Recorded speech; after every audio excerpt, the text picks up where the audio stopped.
சங்கீதம் 68.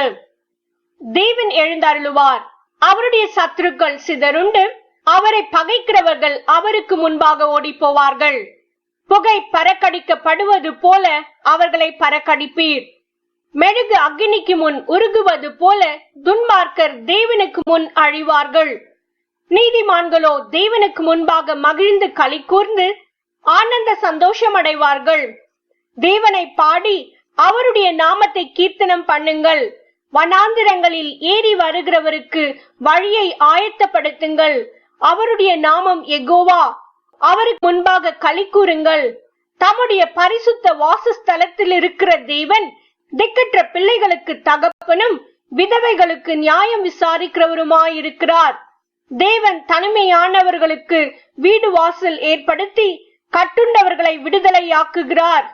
துரோகிகளோ வரமேல் தங்குவார்கள். தேவனே, நீர் உம்முடைய ஜனங்களுக்கு முன்னே சென்று அவாந்திர வெளியிலே நடந்து வருகையில் பூமி அதிர்ந்தது.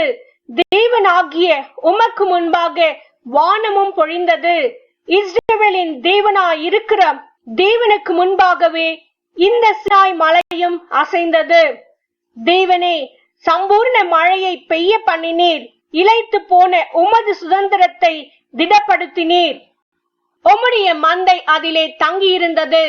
தேவனே, உம்முடைய தயையினாலே ஏழைகளை பராமரிக்கிறீர்.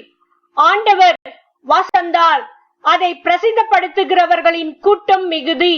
சேனைகளின் ராஜாக்கள் தத்தளித்து ஓடினார்கள். வீட்டில் இருந்த ஸ்திரீயானவள் கொள்ளை பொருளை பங்கிட்டாள்.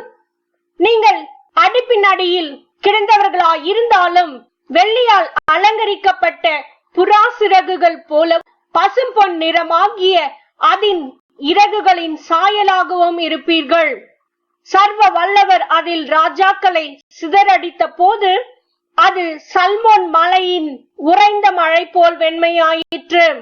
தீவ பர்வதம் பாசான் பர்வதம் போல் இருக்கிறது.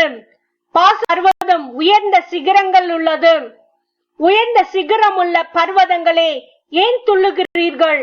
இந்த பர்வதத்தில் வாசமாயிருக்க தேவன் விரும்பினார். ஆம், கர்த்தர் இதிலே என்றென்றைக்கும் வாசமாயிருப்பார். தேவனுடைய ரதங்கள் 10,000ங்களும் 1000,000ங்களுமாயிரு. ஆண்டவர் பரிசுத்த ஸ்தலமான சீயோனில் இருந்த வண்ணமாய் அவைகளுக்குள் இருக்கிறார். தேவரீர் உன்னதத்திற்கு ஏறி சிறைப்பட்டவர்களை சிறையாக்கி கொண்டு போனீர். தேவனாகிய கர்த்தர் மனுஷருக்குள் வாசம் பண்ணும் பொருட்டு துரோகிகளாகிய மனுஷர்களுக்கு வரங்களை பெற்றுக்கொண்டீர். என்னாலும் ஆண்டவருக்கு ஸ்தோத்திரம் உண்டாவதாக. நம்மேல் பாரம் சுமத்தினாலும் நம்மை ரட்சிக்கிற தேவன் அவரே. நம்முடைய தேவன் ரட்சிப்பை அருளும் தேவனாயிருக்கிறார். ஆண்டவராகிய கர்த்தரால் மரணத்திற்கு நீங்கும் வழிகள். மெய்யாகவே தேவன் தம்முடைய சத்துருக்களின் சிரசையும் தன் அக்கிரமங்களில் துணிந்து நடக்கிறவனுடைய மயிருள்ள உச்சந்தலையையும் உடைப்பார்.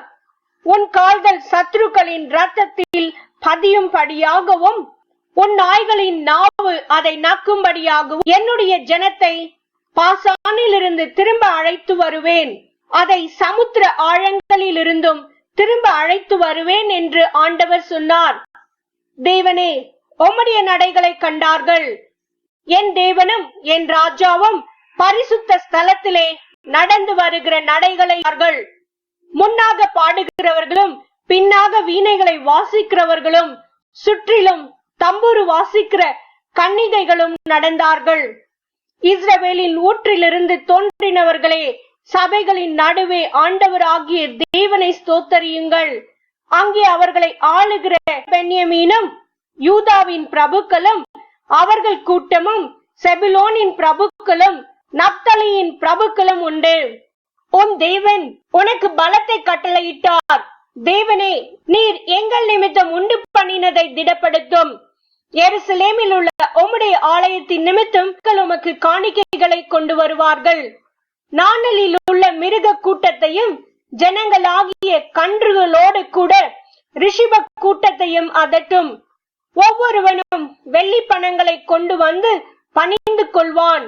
யுத்தங்களில் பிரியப்படுகிற ஜனங்களை சிதறடிப்பார். எகிப்திலிருந்து வருவார்கள். எத்தியோப்பியா தேவனை நோக்கி கையெடுக்க தீவிரிக்கும்.